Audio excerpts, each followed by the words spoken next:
Olá, boa noite. Começa agora o Terra Viva DBO na TV desta sexta-feira, 30 de abril, com as principais notícias da pecuária brasileira. O período de transição em vacas leiteiras é considerado uma das fases mais importantes do ciclo de lactação. Por isso, o pecuarista precisa ter muita atenção ao rebanho também neste período, para garantir bons índices de reprodução, manter uma boa produção de leite na fazenda e ainda evitar doenças dos animais. E para falar sobre este assunto aqui no Terra Viva DBO na TV, nós convidamos a zootecnista Natália Carpinelli, coordenadora comercial da Nutricorp. Olá, Natália, boa noite, seja muito bem-vindo ao nosso rancho eletrônico. Explica para a gente, o que é esse período de transição das vacas leiteiras, Ele dura quanto tempo, hein? Então, o período de transição, ele é considerado uma das fases mais críticas do ciclo produtivo das vacas de leite. Ele compreende basicamente as 3 semanas antes do parto e as 3 semanas após o parto, totalizando aí em média 42 dias.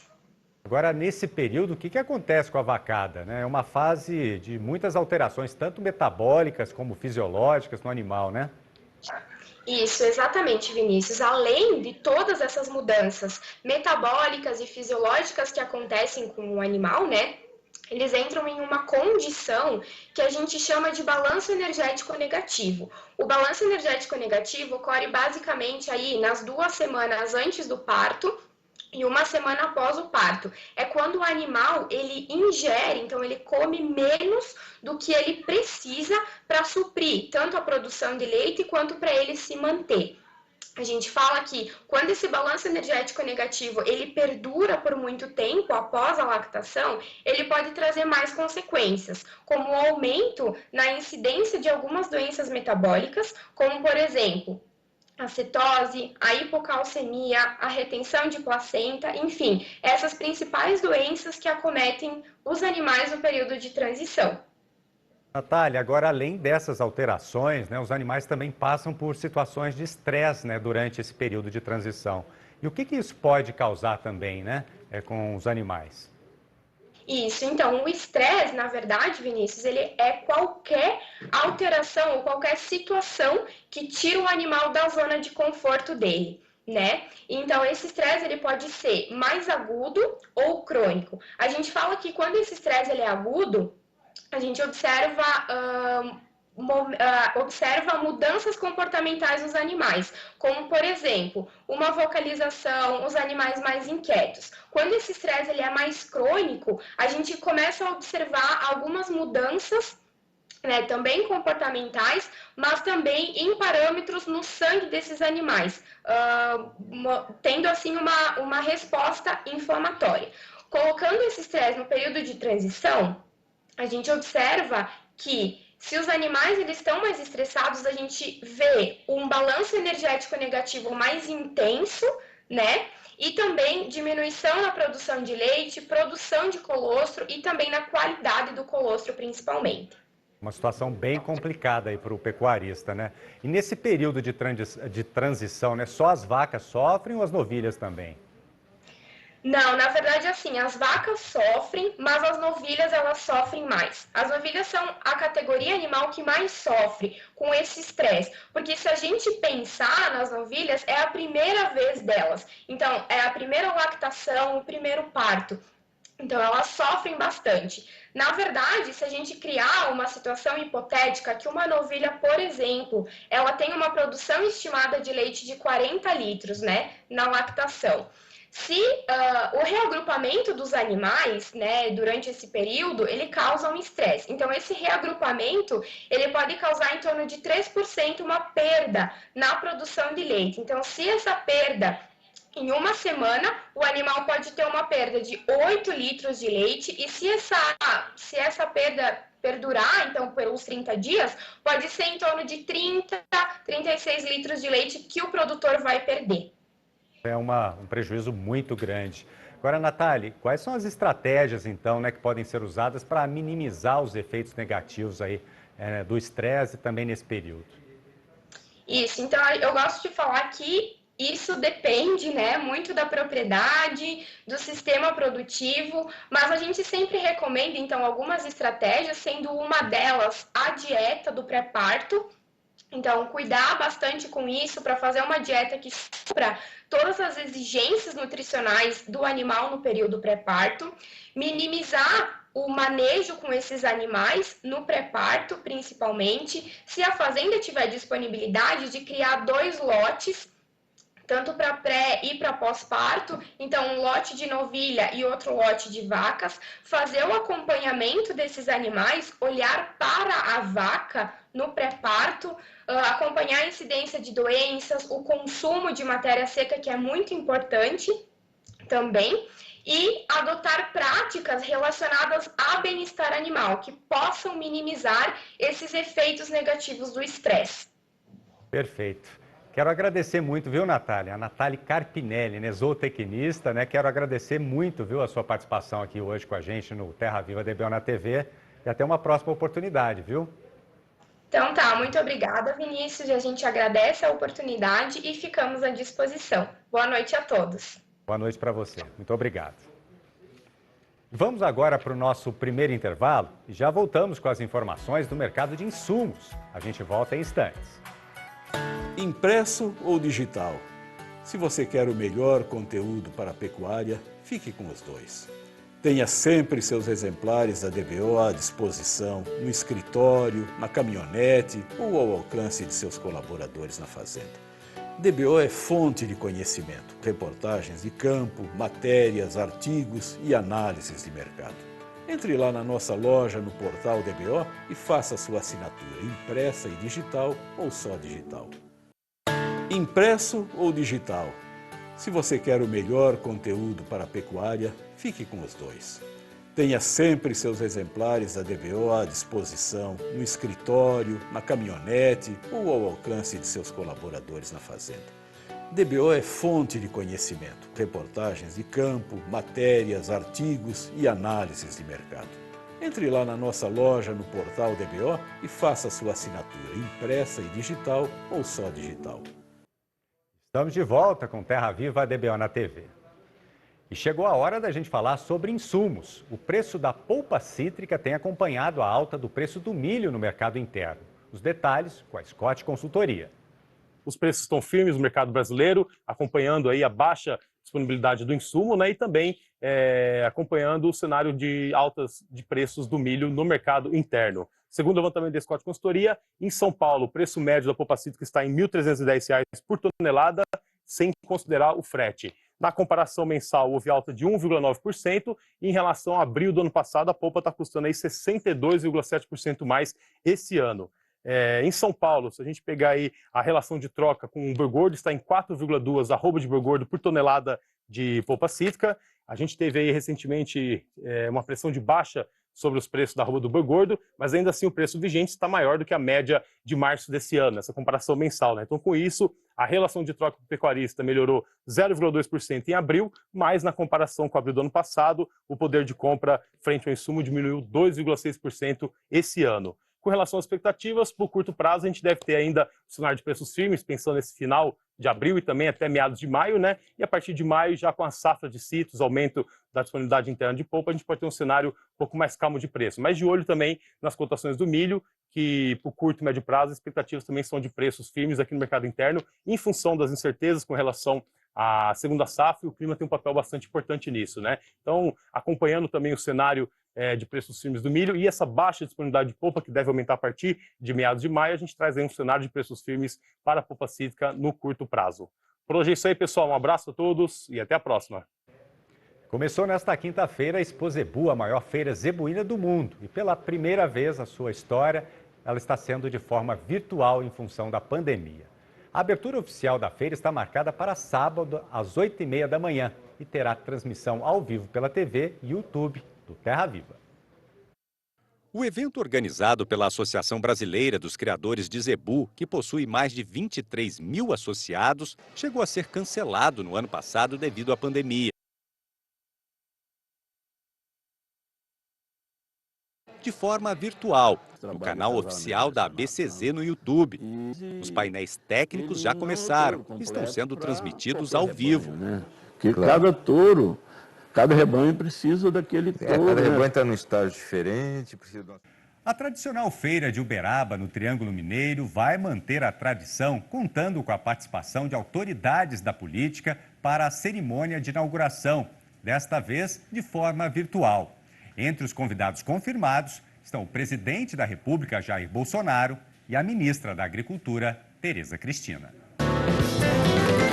A Expo Zebu chega à sua edição de número 86 e é realizada sempre no Parque Fernando Costa, na região central de Uberaba.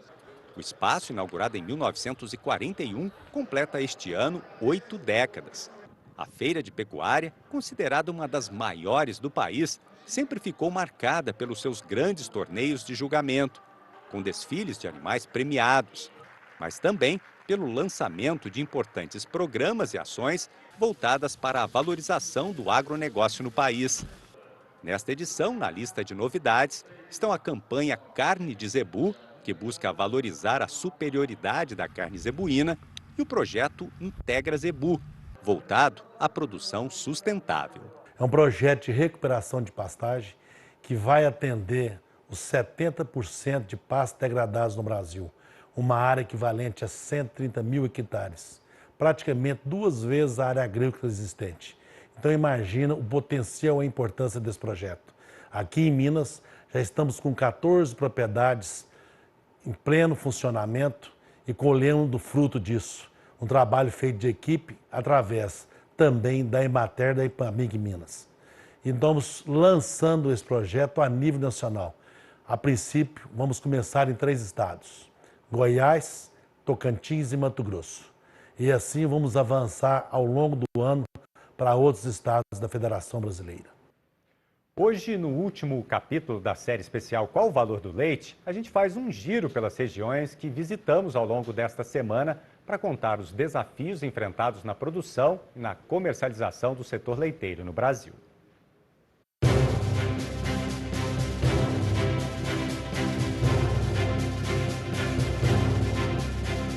A situação do produtor de leite não está fácil.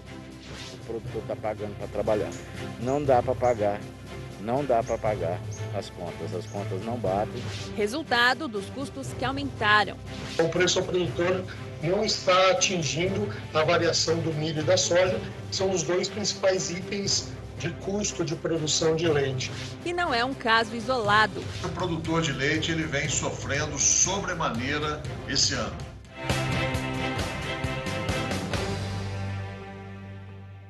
Em todo o Brasil, 1.176.000 produtores trabalham dia a dia para produzir quase 35 bilhões de litros de leite. As principais regiões produtoras são o Sul e o Sudeste, com cerca de 11 bilhões e meio de litros de leite por ano. Em seguida estão Nordeste, Centro-Oeste e Norte do país. Em um país continental como o nosso, cada região tem sua peculiaridade. Em Resende, no sul do Rio de Janeiro, seu Alberto gastava 36 litros de leite para comprar um saco de farelo em setembro de 2020. Hoje, o mesmo saco custa 56 litros de leite. Isso diminui a nossa margem, faz com que os produtores se descapitalizem. A conta também ficou difícil para o Marcelo, em Guaratinguetá, no Vale do Paraíba Paulista. Nós temos que trabalhar na eficiência de outros pontos da produção para que a gente consiga manter ou aumentar a nossa rentabilidade. E na vizinha Caçapava também. Realmente diminuímos a margem, mas estamos trabalhando para ver se a gente consegue dias melhores aí. No último ano, o custo de produção na pecuária de leite aumentou mais de 30%, segundo a Embrapa. A alimentação do gado foi o que ficou mais caro, seguida pelos gastos com qualidade, energia e combustível. Em março, o preço do litro de leite caiu 2,5% e foi a R$ 1,94 em média no Brasil, de acordo com dados do CPEA. No trimestre, a queda foi ainda maior, de quase 10%. A gente sofre com isso. A cadeia produtiva do leite é muito complexa, talvez a mais complexa do agronegócio. É preciso haver consenso entre os produtores, indústria láctea e distribuidores. Uma relação que poderia ser aprimorada com a criação do Conselheite, que só saiu do papel e está em operação em 6 estados. Uma metodologia consolidada e bastante interessante que auxilia tanto numa previsão de quanto seria esse preço, quanto também num ambiente para que haja uma conversa, uma transparência entre esses agentes. Produtores e indústrias trabalhando em prol de um objetivo comum, né? Sem que haja aí um espaço grande para oportunismo, porque já é uma cadeia bastante difícil e a gente tem que trabalhar junto para encontrar soluções colaborativas. E precisa solidificar com uma estrutura, uma maneira de remuneração que todos os elos da cadeia produtiva do leite estejam não só viáveis financeiramente, mas que tragam dignidade de trabalho e permanência na atividade. Esse relacionamento precisa mudar e isso tem que caminhar no Brasil. O setor tem pressa. Enquanto o diálogo não avança, os produtores reivindicam uma ação do poder público. Nós precisamos de uma intervenção governamental para que a gente consiga sobreviver. Porque nós temos o custo do Brasil, é um custo muito elevado, né? Em todas as fases de produção. Odilon Rezende vai além. Em 2020, as importações brasileiras de leite cresceram 22% e alcançaram cerca de 172 mil toneladas, o que pesa ainda mais em épocas de pandemia. Nós precisamos coibir um pouco as importações, né, e que a gente não consegue entender o motivo de tantas importações, um volume tão expressivo de importações, num momento que, teoricamente, estaria extremamente desfavorável para a importação por conta do dólar, né, do câmbio. E nós, produtores, não conseguimos entender o motivo de chegar tanto leite no Brasil quanto chega através dos nossos países vizinhos. Essa família, no Triângulo Mineiro, vende só uma parte do leite. A outra, para agregar valor, é transformada em queijos. A gente não precisa passar por um terceiro vender um queijo ou um leite para a gente. A gente consegue vender diretamente para o consumidor. Que o produtor seja reconhecido e valorizado através do seu trabalho. É o que espera o seu Rui, produtor no interior de Rondônia. A maior bacia leiteira do norte do país vive talvez o cenário mais difícil de todo o Brasil, principalmente quando a discussão é insumo. Em protesto pelo preço baixo, produtores descartaram o produto para chamar a atenção das autoridades. O preço do frete para esses insumos chegarem até aqui, eles chegam bem mais caros. Então a margem de lucro do produtor aqui já é uma margem baixa. Seu Rui recebe R$ 1,20 por litro. Mas afinal de contas, seu Rui, qual será o valor justo do leite para o senhor? O valor justo, na minha opinião, seria justo para o laticínio, seria justo para o produtor. Ele tem que dar uma lucratividade para o produtor de 30% a 35% acima do valor base. Ou seja, um valor justo hoje ele estaria na casa de R$ 1,75 a R$ 1,90. Seria um valor ideal hoje para você conseguir manter sua estrutura no sítio.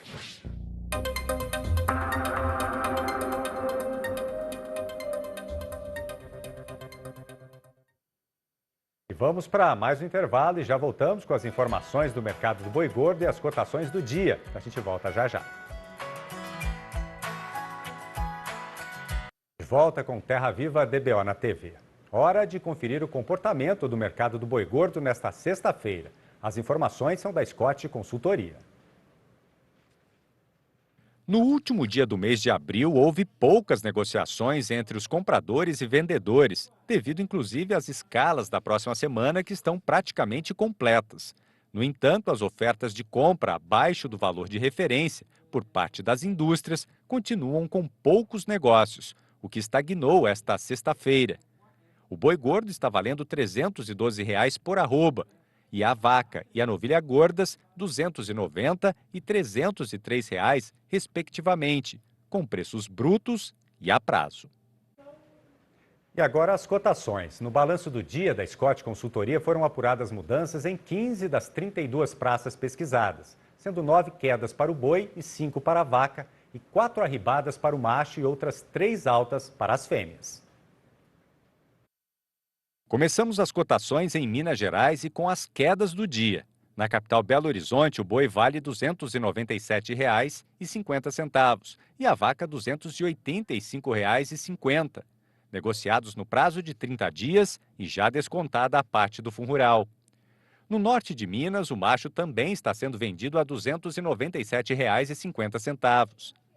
Seguimos para Goiás. Na capital Goiânia, o boi escorregou para R$ 291,50 e a vaca para R$ 280,50. Na região sul do estado, queda apenas para a vaca, que vale agora R$ 281,50. Seguimos para Mato Grosso do Sul. Em Três Lagoas, o macho caiu para R$ 292,50 e a vaca arredondou os R$ 270. Queda no valor da arroba também na região norte de Mato Grosso, com o boi sendo vendido a R$ 299,50. No sudoeste mato-grossense, a desvalorização foi geral. O boi vale R$ 300,50 e a vaca R$ 290,50. Quem quiser comprar boi no sul de Tocantins vai pagar no mínimo R$ 294,50. Em Redenção, no Pará, foi o boi que caiu e vale agora R$ 290,50. Já a fêmea seguiu no sentido contrário, com alta, e vale R$ 282,50. Mesma situação no Espírito Santo, com o boi escorregando para R$ 287,50 e a vaca arribando para R$ 278. No sul da Bahia, só o macho subiu e vale R$ 287,50. No noroeste do Paraná, a valorização foi para a vaca, que está sendo falada na base de R$ 286,50. Partimos para Santa Catarina. Na região oeste do estado, o boi saltou para R$ 295,50, negociado no prazo de 20 dias. Na região oeste do Maranhão, alta também para o boi, que subiu para R$ 291,50. Fechamos a última alta no Rio de Janeiro, com o macho subindo para R$ 293,50. O programa de hoje fica por aqui. Lembre-se que a partir da próxima segunda-feira teremos novidades na nossa programação. Terra Viva DBO na TV terá um novo horário. Anote aí, o programa vai começar um pouco mais cedo, às 7h25 da noite. Obrigado pela companhia e até lá.